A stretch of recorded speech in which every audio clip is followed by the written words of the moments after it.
Hari ini kita masih melanjutkan pembahasan kita 33 hal yang perlu kita hindari dalam perjanjian baru. Selalu saya katakan, mencintai Yesus bukan hanya melakukan apa yang Yesus suka.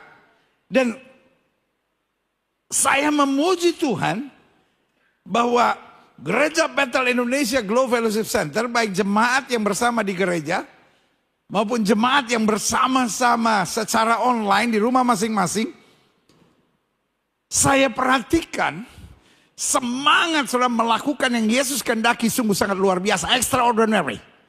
Dan untuk itu saya memuji Tuhan. Sehingga saya yakin betul bahwa setiap firman yang disampaikan tidak sia-sia. Karena saudara terbakar, terdorong untuk selalu melakukan yang Yesus kehendaki. Tetapi ingat, mencintai Yesus bukan hanya melakukan apa yang Yesus sukai, tapi mencintai Yesus juga berani meninggalkan yang Yesus nggak suka. Wuhu.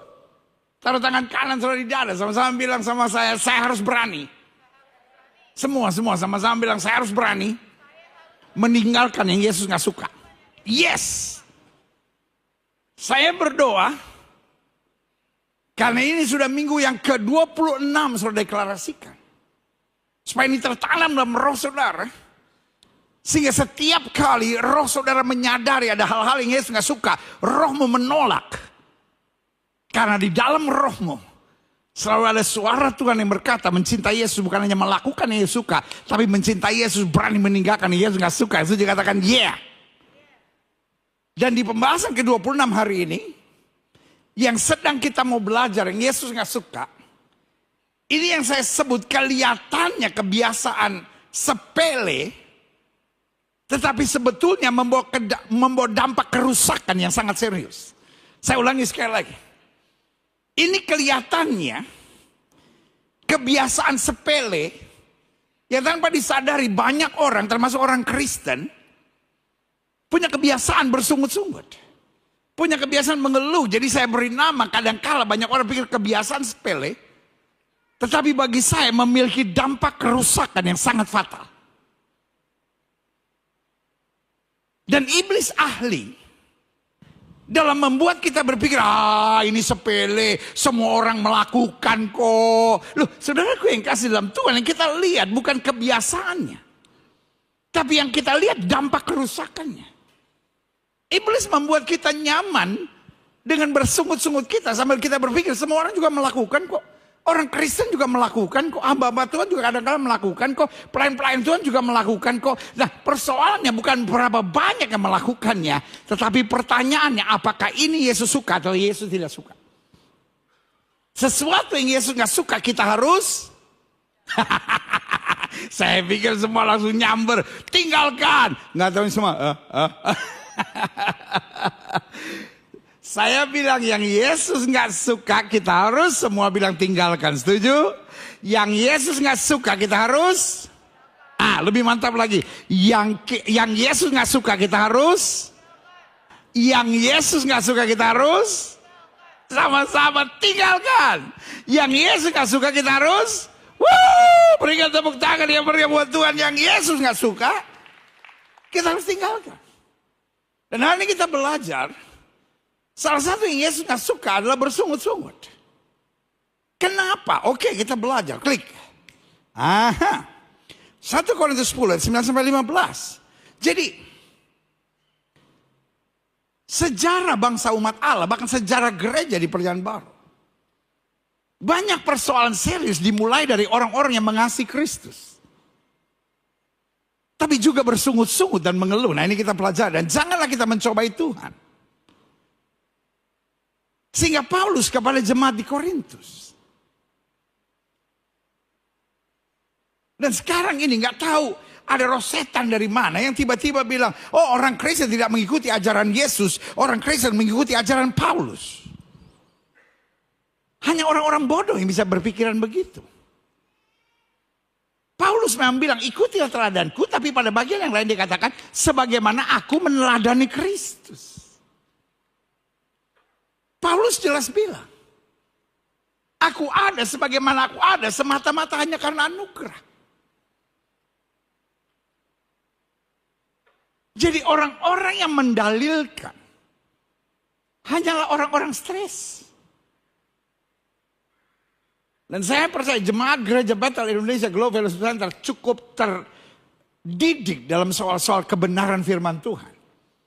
Sehingga kita tidak tertipu dengan orang-orang bodoh yang bilang, oh ini siapa sih Paulus yang baru saja pernah ketemu Kristus juga nggak pernah. Dia cuman lihat sinar terang, dia jatuh dari kudanya, tiba-tiba dia name himself sebagai rasulnya Kristus. Saudara gue yang kasih dalam Tuhan, itu hanya orang-orang bodoh yang nggak ngerti firman. Karena Paulus bilang, dari sekian rasul, aku rasul yang paling hina. Tapi justru karena itu aku bekerja keras, tapi bukan aku. Tapi Kristus yang di dalam aku. Sehingga surat-surat Paulus selalu terinspirasi oleh tuntunan dan bimbingan Roh Kristus. Haleluya.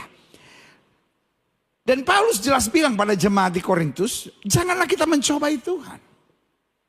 Jadi mengeluh dan bersungut-sungut buat Paulus. Istilah lain adalah mencobai Tuhan. Bu, Pak, adik-adik muda jangan pikir namanya manusia biasa wajar lah pendeta. No. Ini yang saya bilang kelihatannya kebiasaan sederhana tapi memiliki dampak yang sangat menghancurkan. Dan Paulus jelas bilang, firman Tuhan jelas bilang, bahwa bersungut-sungut dikategorikan mencobai Tuhan. Seperti yang dilakukan oleh beberapa orang dari mereka. Sehingga mereka mati di pagut ular. Jadi Paulus berbicara tentang sejarah bangsa umat Allah yang karena bersungut-sungut dikategorikan Tuhan sebagai mencobai Tuhan sehingga mereka mati di pagut ular.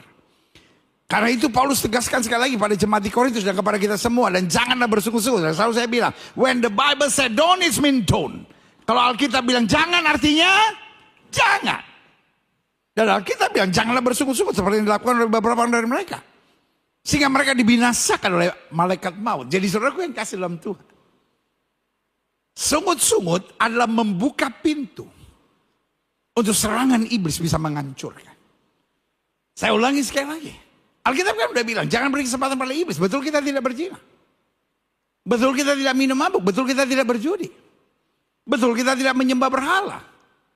Tapi waktu hidup kita bersungut-sungut, kita membuka celah untuk iblis masuk dan mendatangkan kehancuran. Makanya ayat 11 bilang, semuanya ini telah menimpa mereka sebagai contoh dan dituliskan untuk menjadi peringatan bagi kita. Nah, saudaraku, kalau ini juga nggak menjadi contoh, nggak bisa kita ambil pelajaran, itu artinya kita dablek, saudara. Dan saya berdoa jemaat Gereja Bethel Indonesia Global Fellowship Center adalah jemaat yang menimba pelajaran yang berharga. Yang setuju sama saya bilang saya nggak mau dablek. Yeah. Sama-sama bilang saya nggak mau dablek. Yeah. Saudara di rumah ketika live chat saudara, saya nggak mau dablek. Amin. Saya mau dengar-dengaran. Berikan tepuk tangan yang meriah buat Tuhan. Haleluya, haleluya. Semua itu telah menimpa mereka sebagai contoh dan dituliskan untuk menjadi peringatan bagi kita. Yang hidup pada waktu di mana zaman akhir telah tiba. Zaman sekarang ini, klik. Sebab itu siapa yang menyangka bahwa ia teguh berdiri, hati-hatilah supaya ia jangan jatuh. Jadi saudaraku, Paulus mengingatkan kepada jemaat Tuhan, baik di Korintus maupun buat kita di akhir zaman ini. Kalau kita banyak mengeluh, kita boleh kuat dalam iman kelihatannya. Tapi kalau kita terus bersungut, kita terus mengeluh, kita bisa jatuh kata Alkitab karena jelas. Siapa yang menyangka bahwa ia teguh berdiri? Aslinya bilang, tapi dia tetap mengeluh, dia tetap bersungut-sungut, hati-hatilah supaya jangan jatuh. Karena pencobaan-pencobaan yang kamu alami bukan alasan untuk mengeluh, bukan alasan untuk bersungut. Karena pencobaan-pencobaan yang kamu alami adalah pencobaan-pencobaan biasa yang tidak melebihi kekuatan manusia. Sama-sama bilang, pencobaan saya biasa. Yes. Sama-sama bilang, biasa men. Sama-sama bilang, biasa bro. Sama-sama bilang, biasa sis. Jadi kita kalau ngadepin pencobaan biasa aja. Kita anak Tuhan Yesus pasti dibela. Kita anak Tuhan Yesus pasti ditolong. Kita anak Tuhan Yesus pasti akan menerima mujizat dan perkara-perkara yang dasar. Setuju, katakan amin. Itu pencobaan yang biasa. Setan yang membuat, aduh saya gak kuat, aduh saya gak bisa. Tapi waktu kita ingat janji Tuhan, kita tahu janji Tuhan tidak pernah meleset. Dan janji Tuhan bilang, pencobaan itu adalah pencobaan yang biasa. Dikatakan sebab. Your God is a faithful God. Allah kita setia. Dan karena itu, Ia tidak akan membiarkan kamu dicobai melampaui kekuatanmu. Dia yang jaga engkau, Dia yang bela engkau, Dia yang pertahankan hidupmu. Dia yang pastikan bahwa pencobaan yang kamu alami tidak pernah melebihi kemampuan kamu. Haleluya. Pada waktu kamu dicobai, Ia akan memberikan kepadamu jalan keluar. Sehingga kamu dapat menanggungnya. Selalu saya katakan. In every problem, there's two things that we have to understand.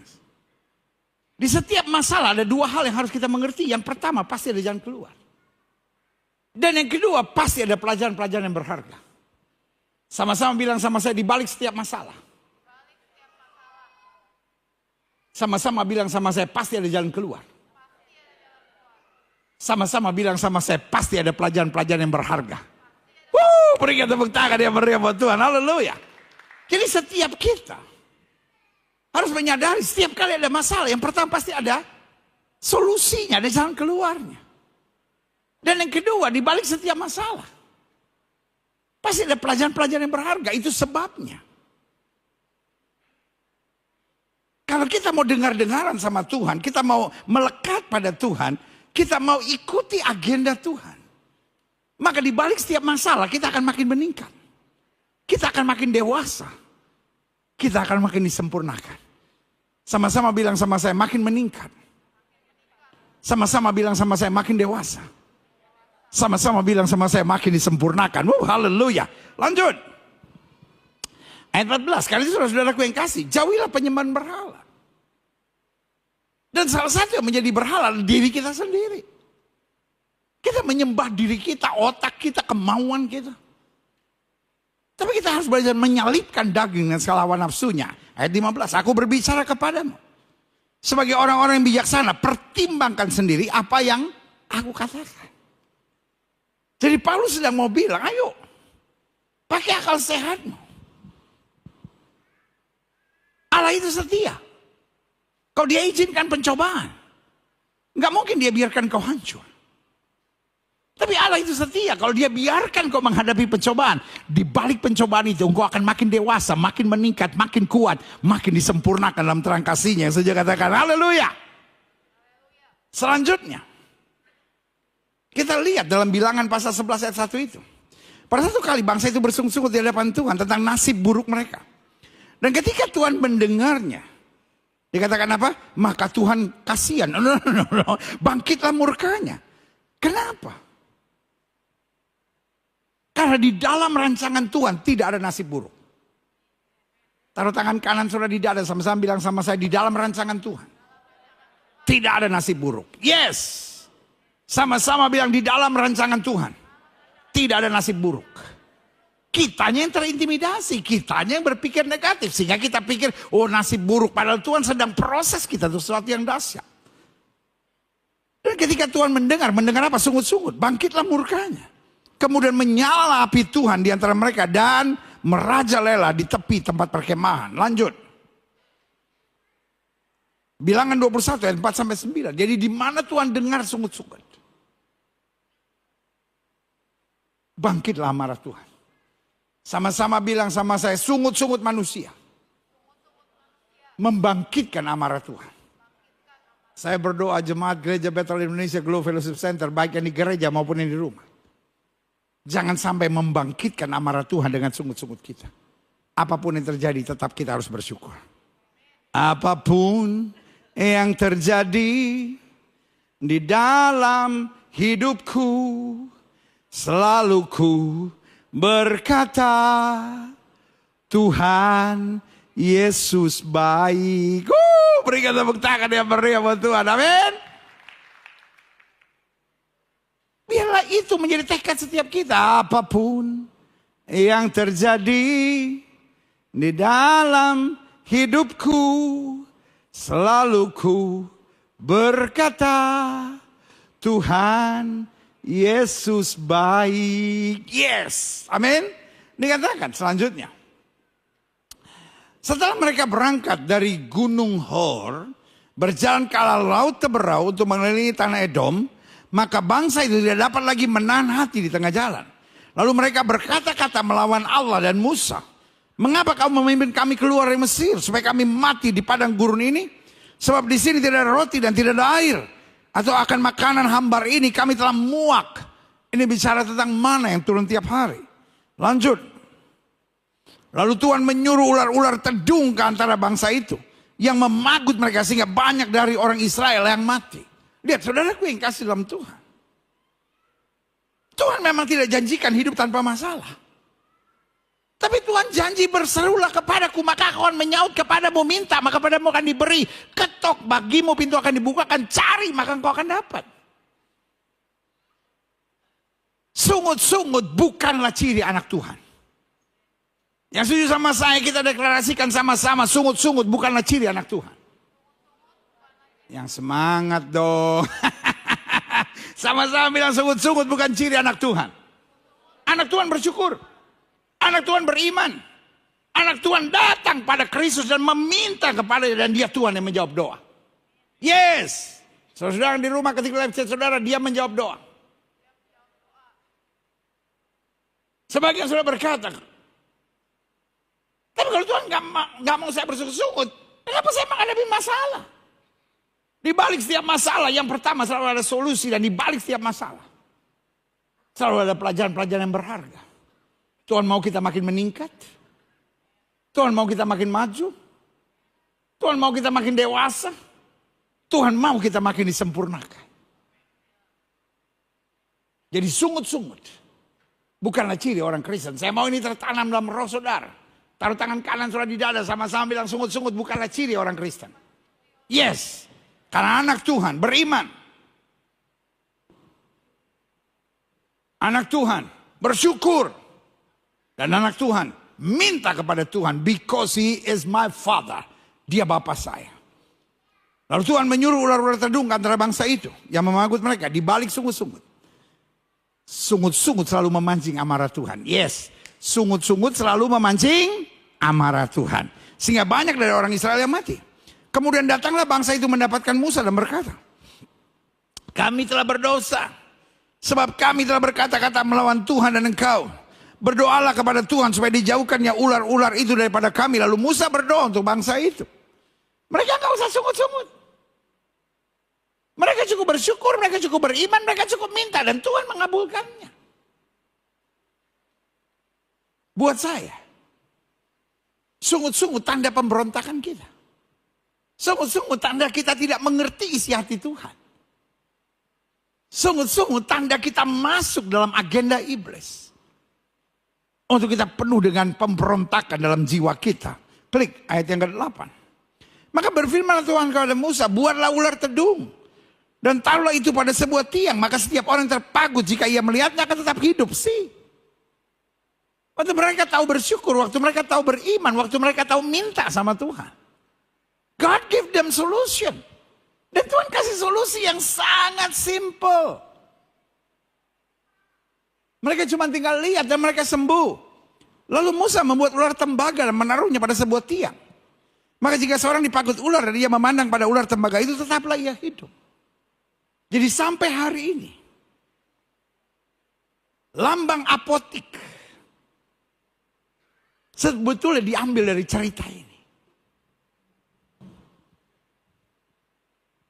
Jadi luar biasa. Impactnya Alkitab itu. Kenapa apotik selalu ada gambar ular? Sebagian kita berkata, bukankah ular itu lambang setan? Betul, secara umum ular, naga itu lambang setan.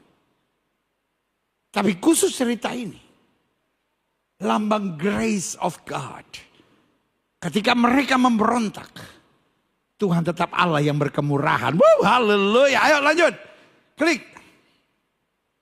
Saya simpulkan.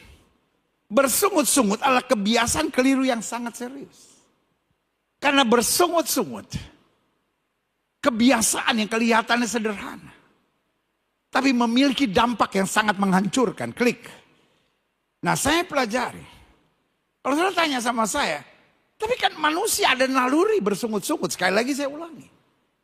Sungut-sungut bukan ciri orang Kristen. Karena orang Kristen cirinya yang pertama bersyukur. Yang kedua beriman.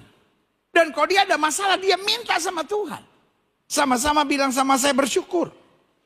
Sama-sama bilang sama saya beriman. Sama-sama bilang sama saya berdoa. Itu ciri kita. Sungut-sungut tidak pernah menyelesaikan masalah. Sungut-sungut hanya mendatangkan kepahitan, kebencian, dendam, dan langkah-langkah bodoh dalam kehidupan kita. Karena itu sebagai hamba Allah, sebagai gembala saudara, sebagai the captain of the team, sebagai bapak rohani buat setiap saudara. Izinkan saya mengingatkan, adik-adik muda jangan kau bersungut-sungut. Ibu-ibu jangan kau bersungut-sungut. Bapak-bapak jangan bersungut-sungut. Om, tante, oma, opa, para pensiunan jangan mengeluh, jangan bersungut-sungut. Kita masih punya Tuhan. Yes, saya masih punya Tuhan. Sama-sama bilang sama saya masih punya Tuhan. Mengeluh adalah ciri orang-orang yang tidak punya Tuhan. Yang tidak menyadari Tuhannya hebat, yang tidak menyadari Tuhannya kuat, yang tidak menyadari Tuhannya mampu lakukan segala perkara. Nah, saya pelajari. Kenapa bersungut-sungut ini serius? Bahkan bersungut-sungut kita baca tadi dalam Alkitab. Memancing amarah Tuhan. Dikategorikan sebagai orang yang mencobai Tuhan. Yang pertama saya pelajari. Karena orang yang bersungut-sungut adalah orang yang tidak sadar diri. Sehingga dia karena tidak sadar diri dia memiliki mimpi yang terlalu tinggi. Bukankah mereka harus sadar bahwa mereka bangsa umat Allah? Bukankah kita harusnya sadar bahwa kita sudah ditebus oleh darah Kristus? Bukankah kita harusnya sadar kita belum tinggal di sorga? Kita masih ada di dunia yang penuh dengan tekanan, yang penuh ada tantangan. Tetapi di balik semua tantangan, masalah Allah turut bekerja untuk mendatangkan kebaikan bagi setiap orang yang mengasihi Dia. Karena jangan punya mimpi terlalu tinggi. Belajar jalani hari-hari hidup kita dengan syukur. Dan beriman. Bahwa kalau saya tidak miring ke kiri maupun miring ke kanan, hidup saya akan diberkati.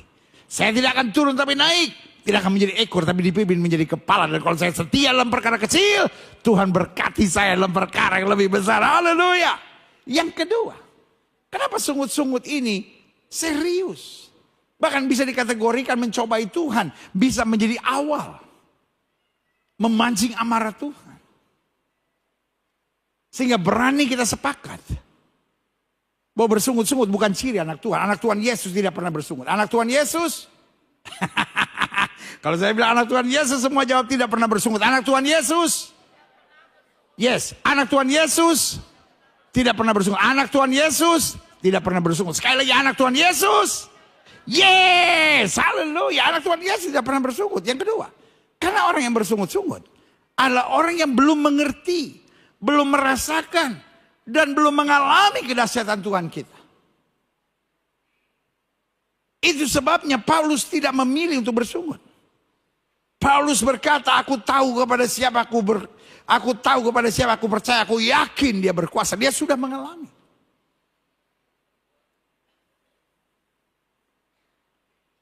Kenapa Daud tidak pernah mengeluh, Daud tidak pernah bersungut waktu harus menghadapi Goliat? Karena dia sudah mengalami. Hambamu ini biasa menggembalakan kambing domba kawanan ayahnya. Dan kalau ada binatang buas, ku tangkap janggutnya, ku robek mulutnya. Tuhan yang sama. Yang menyerahkan binatang buas akan menyerahkan raksasa orang Filistin itu, saudara. Kalau kita sudah mengalami, makanya Alkitab bilang, kecaplah dan lihatlah bahwa Tuhan itu baik. Yang ketiga, kenapa orang yang bersungut-sungut? Karena orang yang bersungut-sungut adalah orang yang tidak mampu mendisiplinkan pikirannya ke arah positif dan membangun. Alkitab bilang, latihlah dirimu beribadah. Paulus bilang, kami menawan segala pikiran. Saya percaya anak Tuhan disiplinkan pikirannya. Karena Alkitab bilang apa yang benar, apa yang mulia, apa yang sedap didengar, pikirkan semuanya itu. Makanya we be called as disciples of Christ. Akar kata disciples sama discipline itu sama. Kita bukan cuma pengikut, bukan followers. Karena followers doesn't need to discipline. Pengikut hanya ikut-ikutan.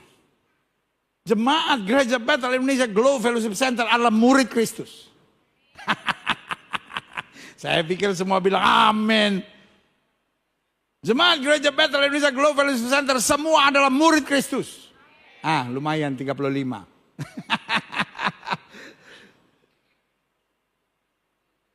Jemaat Gereja Bethel Indonesia Glow Fellowship Center semua adalah murid Kristus. Yeah! Disciples has to be disciplined. Murid harus disiplin. Salah yang satu yang harus kita disiplin adalah pikiran kita. Supaya hanya apa yang benar, apa yang mulia, apa yang sedap didengar, apa yang meninggikan Kristus, apa yang jadi berkat. Apa yang merupakan rancangan Tuhan, itu yang ada di pikiran kita. Yes, haleluya. Lanjut. Kenapa orang yang bersungut-sungut ini serius? Sampai kita berani katakan orang yang bersungut-sungut bukanlah murid Kristus. Bahkan kita berani katakan, bersungut-sungut kata Alkitab, dikategorikan sebagai mencobai Tuhan. Bahkan bersungut-sungut memancing amarah Tuhan. Karena yang keempat, orang yang bersungut-sungut adalah orang yang terintimidasi iblis. Untuk selalu melihat sisi-sisi negatifnya. Iblis gak mau kita melihat karya Allah. Iblis gak mau kita melihat rancangan Allah yang dahsyat dalam hidup kita. Yusuf bilang apa? Manusia boleh mereka-rekakan yang jahat. Allahku mereka-rekakan untuk kebaikan. Oh, Yusuf bisa melihat rancangan Tuhan yang hebat, dahsyat dan luar biasa. Taruh tangan kanan saudara di dahi. Bilang di dalam nama Yesus. Saya tolak intimidasi iblis. Di dalam pikiran. Hidup. Dan segala langkah saya. Amin. Kita tidak mau biarkan diri kita diintimidasi oleh iblis. Mulai sekarang belajar lihat segala sesuatu dari sudut positifnya. Suamimu, istrimu, anak-anakmu, kehidupanmu. Karena ketika kita belajar melihat yang positif, maka kita akan bersyukur. Kita akan beriman. Dan kalaupun ada yang terjadi tidak seperti yang kita harapkan, kita berdoa. Dan kita percaya, tidak pernah Tuhan mengecewakan orang yang berharap kepadanya. Haleluya, lanjut. Kenapa orang bersungut-sungut? Yang kelima. Kenapa orang bersungut-sungut? Yang pertama, saya sebut, bukan orang Kristen. Yang kedua, Alkitab bilang, dikategorikan sebagai mencobai Tuhan. Dan yang ketiga kita belajar, memancing amarah Tuhan. Karena yang kelima, orang yang bersungut-sungut adalah orang yang pada dasarnya melawan Tuhan, memberontak kepada Tuhan. Makanya berkali-kali Tuhan bilang sama bangsa Israel, kenapa engkau berontak melawan aku? Padahal yang Tuhan mau, kita menjadi orang yang taat dan setia. Lihat Paulus bilang apa, lihat Petrus bilang apa, guru sepanjang malam aku tangkap ikan. Tapi karena engkau menyuruhnya, aku akan melakukannya. Dan saya berdoa, setiap saudara punya komitmen, saya hanya mau taat sama Tuhan. Saya hanya mau dengar-dengaran sama Tuhan. Saya percaya betul. Jemaat yang taat, jemaat yang dengar-dengaran, jemaat yang ikut petunjuk Tuhan.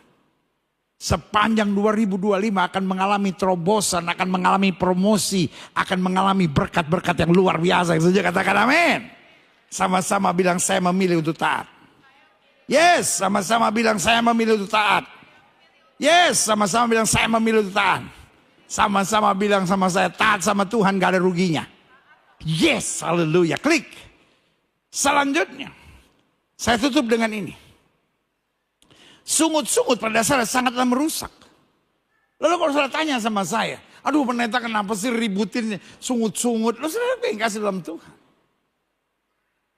Saya tahu mungkin sebagian orang berkata, tapi kan saya gak berzina. Saya kan gak minum mabuk, saya gak judi.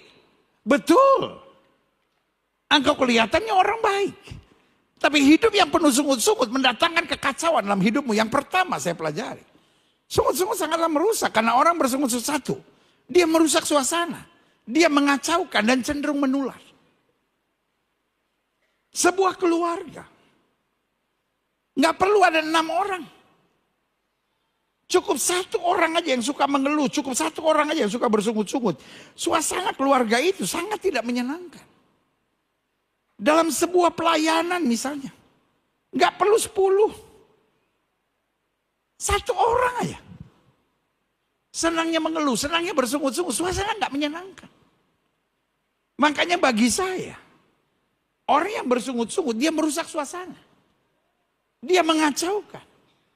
Dan kalau ada orang yang suka sungut-sungut di sekitar kita, makanya Alkitab bilang, pergaulan yang buruk menghancurkan kebiasaan yang baik. Kalau kita bergaul sama orang yang suka bersungut-sungut, lama-lama kita yang tadinya orang-orang yang banyak bersyukur, banyak beriman, banyak berdoa, akhirnya jadi ikut-ikutan. Makanya sorry kalau saya simpulkan ini. Orang bersungut-sungut seringkali dipakai setan untuk mengacaukan banyak situasi. Yang setuju sama saya bilang saya tidak mau dipakai setan. Dari dasar hati saya yang terdalam saya hanya mau ingatkan ibu. Kalau ibu banyak bersyukur. Bapak. Kalau bapak banyak bersyukur. Adik-adik muda kalau engkau banyak bersyukur. Pelayan-pelayan Tuhan kalau engkau banyak bersyukur. Engkau akan kagum melihat bagaimana Tuhan memberkati hidupmu dengan cara-cara yang ajaib dan luar biasa. Haleluya. Yang kedua saya pelajari. Sungut-sungut sangatlah merusak. Makanya saya berani bilang. Orang bersungut-sungut adalah orang yang dipakai setan. Ih, Gilbert ini. Loh, saya kan cinta saudara. Saya kan ngomong apa adanya. Kalau saya cuma bilang sungut-sungut kesalahan kecil, ya wajarlah kalau kita sungut-sungut. Tanpa kita sadari kita dipermainkan setan terus. Yang kedua saya pelajari. Sungut-sungut sangatlah merusak. Karena orang bersungut-sungut hanyalah fokus pada dirinya. Kepentingan dan keuntungannya. Orang bersungut-sungut gak bisa melihat kedahsyatan Tuhan. Gak bisa lihat kemuliaan Tuhan. Gak bisa lihat kemahakuasaan Tuhan. Yang dia lihat cuma dirinya gak suka. Dirinya gak seneng. Dirinya gak untung.